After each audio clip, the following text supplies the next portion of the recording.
Hello guys, my name is Abhay Yadav. Welcome to my channel. तो आज के इस वीडियो में हम सीखने वाले हैं डीएस सब्जेक्ट यानी कि data structure subject. Data structure क्या है, क्यों है, किस लिए है और डेटा स्ट्रक्चर के एल्गोरिदम्स के बारे में आज सीखेंगे। उसके एडवांटेजेस क्या है, डिसएडवांटेजेस क्या है, रियल टाइप एप्लीकेशन क्या है, ये सब हम आज के इस वीडियो में सीखने वाले हैं। तो चलिए बिना किसी देरी किए आज के हम इस वीडियो को शुरू करते हैं।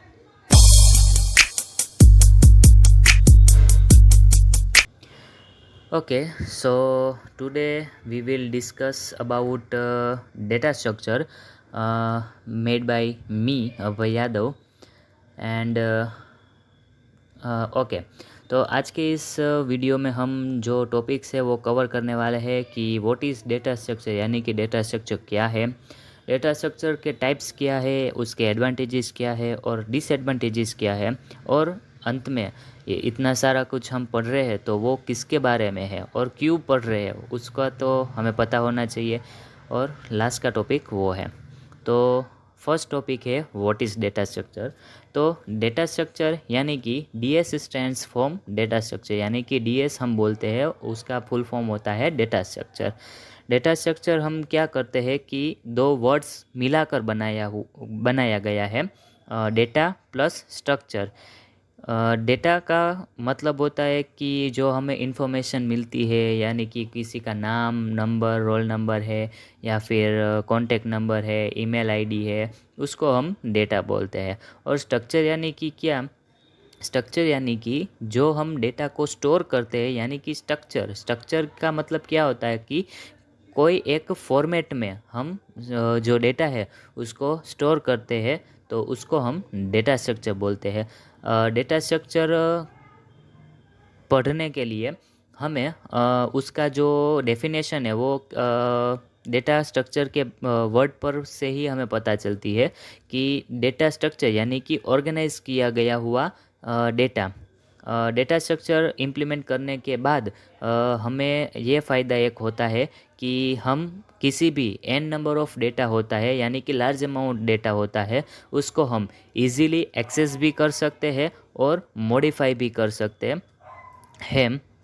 एक्सेस भी कर सकते हैं और मॉडिफाई भी कर सकते हैं। और डेटा स्ट्रक्चर जो है वो दो वर्ड्स है, डेटा और ऑपरेशन, यानी कि जो हम डेटा के ऊपर ऑपरेशन करते हैं, यानी कि डेटा को क्रिएट करते हैं, अपडेट करते हैं, डिलीट करते हैं। यानी कि डेटा स्ट्रक्चर है वो डेटा और ऑपरेशन का रिलेशनशिप है, यानी कि it defines the relationship between data and operation that can be perform on the data.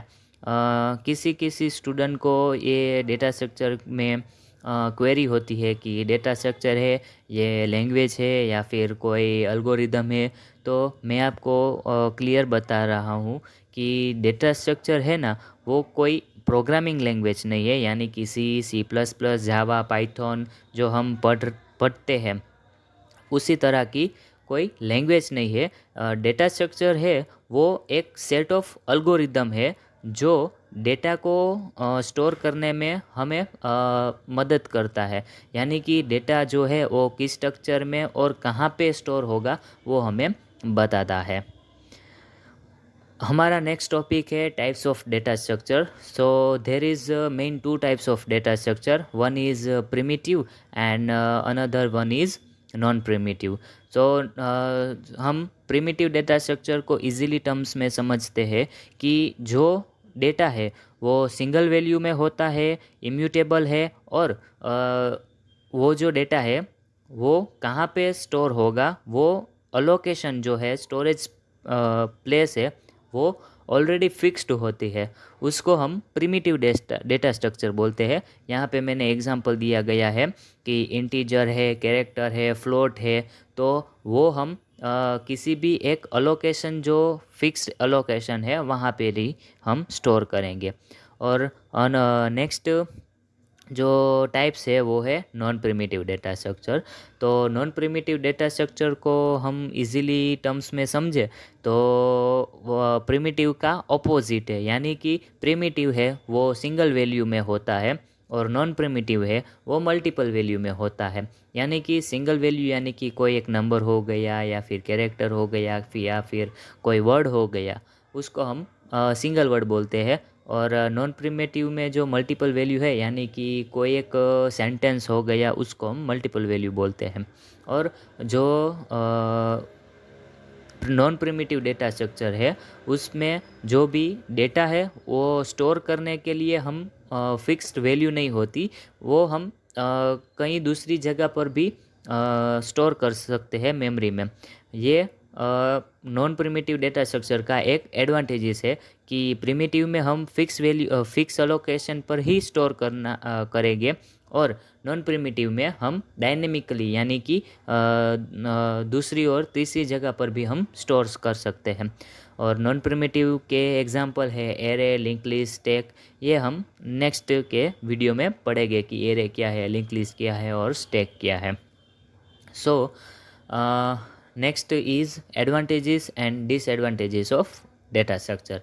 यानी कि जो हमें डेटा स्ट्रक्चर के बारे में पता चल गया कि डेटा स्ट्रक्चर क्या है, किस लिए हम यूज़ करते हैं, तो उसके बारे में एडवांटेजेस भी है और डिसएडवांटेजेस भी है।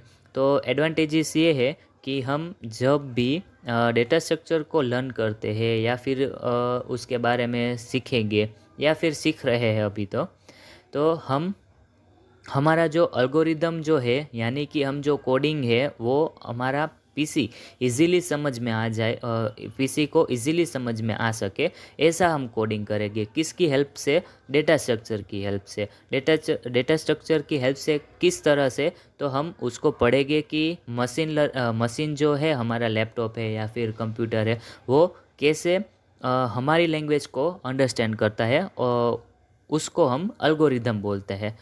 तो हम इम्प्रूव एल्गोरिदम परफॉर्मेंस, वो एक एडवांटेजेस है। ऑर्गेनाइज डेटा यानी कि जो हम डेटा है वो स्टोर करेंगे वो इजीली तरह से स्टोर कर सकते हैं।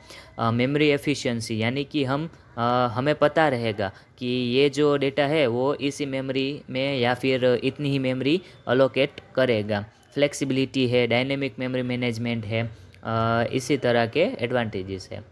डिसएडवांटेजेस की बात करें तो जब हमारे पास लार्ज अमाउंट डेटा यानी कि n नंबर ऑफ डेटा होगा, तब हम जो डेटा है मैनेज करना पड़ेगा, वो हम इजीली तरह से मैनेज नहीं कर सकेंगे। तो ये उसका डिसएडवांटेजेस है कि जब डेटा स्ट्रक्चर है वो शॉर्ट डेटा है तब हम इजीली मैनेज कर सकेंगे, लेकिन लार्ज अमाउंट डेटा में हम इजीली हैंडल नहीं कर सकेंगे। अब नेक्स्ट पॉइंट है लिमिटेड फ्लेक्सिबिलिटी, यानी कि हम जो है लिमिटेड फ्लेक्सिबिलिटी ही यूज़ कर सकेंगे। ओके, सो लास्ट में हमारा वही पुराना टॉपिक आता है कि हम ये पढ़ क्यों रहे हैं, इसका हमें फ़ायदा क्या है और हम क्यों पढ़ेंगे।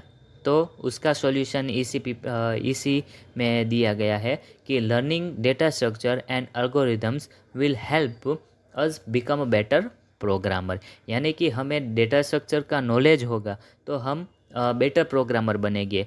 क्यों? क्योंकि हम इजीली एल्गोरिदम बनाएंगे जो मशीन को इजीली समझ में आएगा।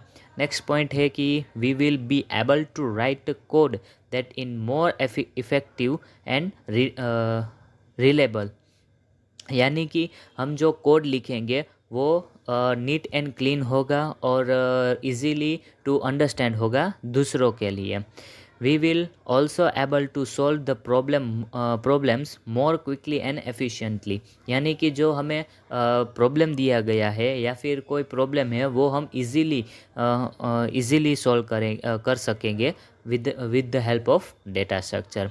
हम हमारा कोडिंग स्किल है वो इम्प्रूव कर सकते हैं और फंडामेंटल जो है वो हम क्लियर कर सकते हैं। और मेन जो है पॉइंट कि हम डेटा स्ट्रक्चर क्यों पढ़ें, तो मेजरली इसी के टाइम में, अभी के टाइम में जो कंपनीज़ है उसका इंटरव्यू जो है वो डेटा स्ट्रक्चर के बारे में ही मोस्टली होता है कि लिंक लिस्ट क्या है, क्यों है, डेटा स्ट्रक्चर को क्यों यूज़ करें, इस तरह के।